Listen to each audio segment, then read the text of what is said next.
warahmatullahi wabarakatuh. Perkenalkan, kami dari kelompok 1 yang beranggotakan saya, Nisa Andani, sebagai moderator dan penjelas. Dan di sebelah kanan saya, Wulia Aprili sebagai penjelas. Nama saya Pano Priyanti sebagai penjelas. Saya Yusa Gutari sebagai penjelas. baik, di sini kami akan mempresentasikan hasil diskusi kami tentang materi menjelaskan konsep dasar penilaian, pengukuran, dan evaluasi dalam pendidikan.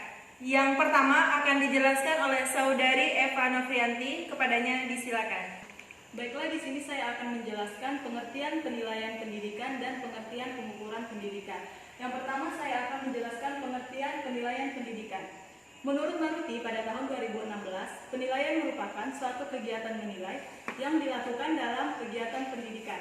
Pada pembahasan ini, Maruti lebih menekankan pada pembahasan permasalahan yang ada di sekolah. Jadi, penilaian pendidikan itu dilakukan oleh seorang guru atau tenaga pengajaran. Ketika seorang guru ingin melakukan suatu penilaian, maka seorang guru tersebut ingin melihat sejauh mana materi yang telah disampaikan oleh guru tersebut bisa ditangkap atau dipahami oleh seorang siswa. Nah, sekolah juga merupakan wadah untuk mengolah bahan mentah yaitu siswa agar dihasilkan suatu lulusan yang kompeten dan sesuai dengan kriteria dari sekolah tersebut. Sedangkan menurut Handayani pada tahun 2017, penilaian merupakan suatu kegiatan mengumpulkan serta mengolah informasi agar mencapai suatu tujuan dari proses pembelajaran.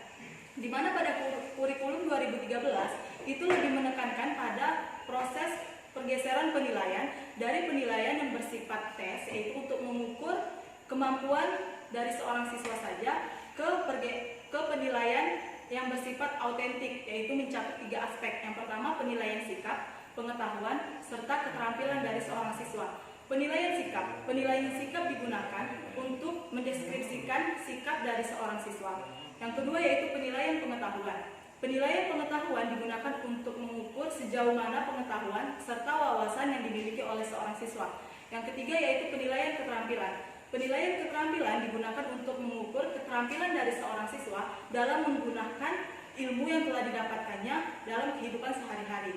Nah, untuk melakukan suatu penilaian pendidikan itu harus diperhatikan beberapa prinsip-prinsip dalam penilaian. Menurut Budiman Jaya pada tahun 2017, terdapat beberapa prinsip-prinsip yang harus diperhatikan dalam penilaian pendidikan.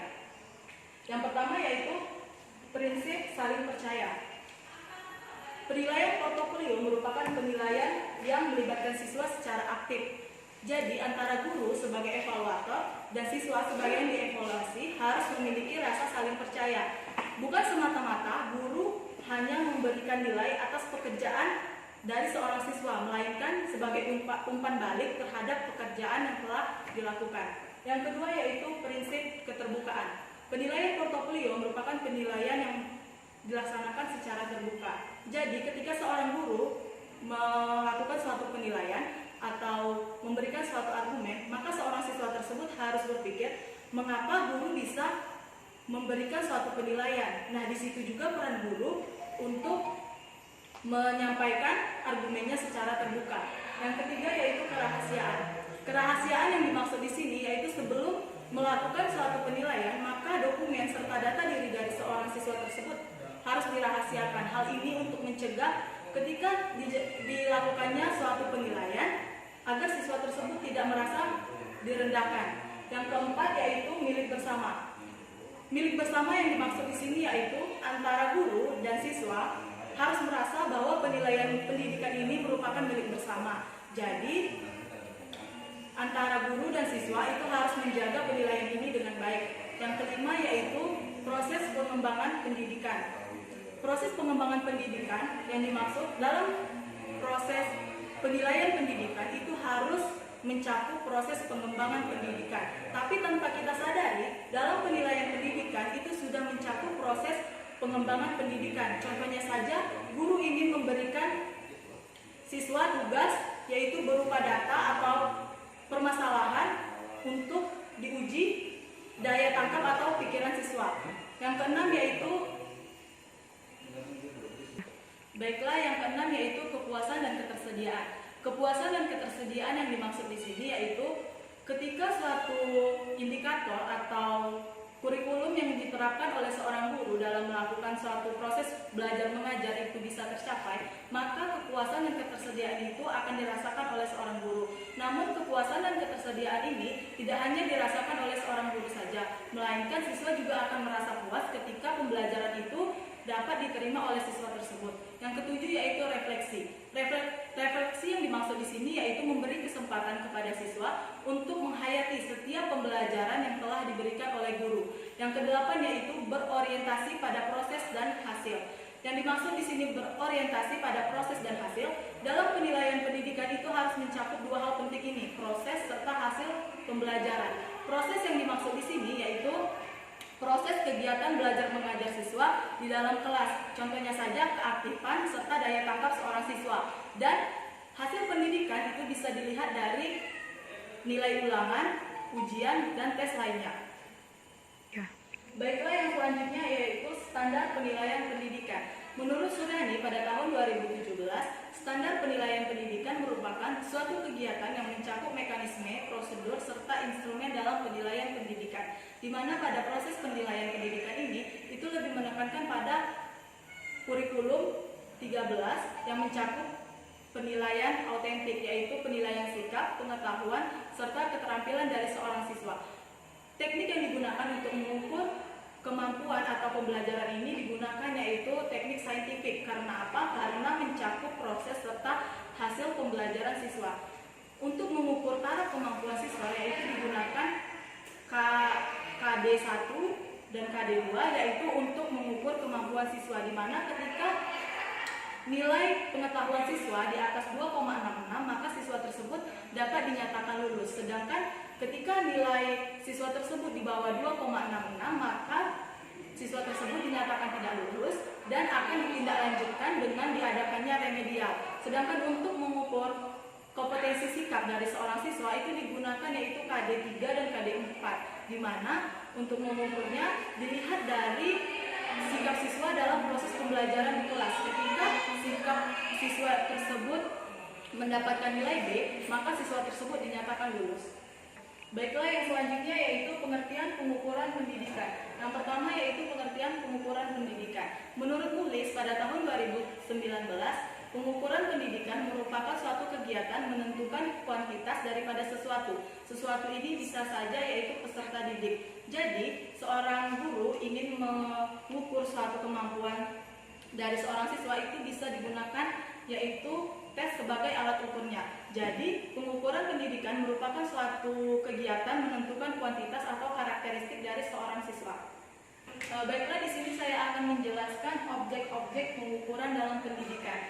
Adapun objek-objek pengukuran dalam pendidikan yaitu pengetahuan dari seorang siswa. Pengetahuan dari seorang siswa itu dapat diukur dengan menggunakan dua tes, yaitu tes baku dan tes non baku.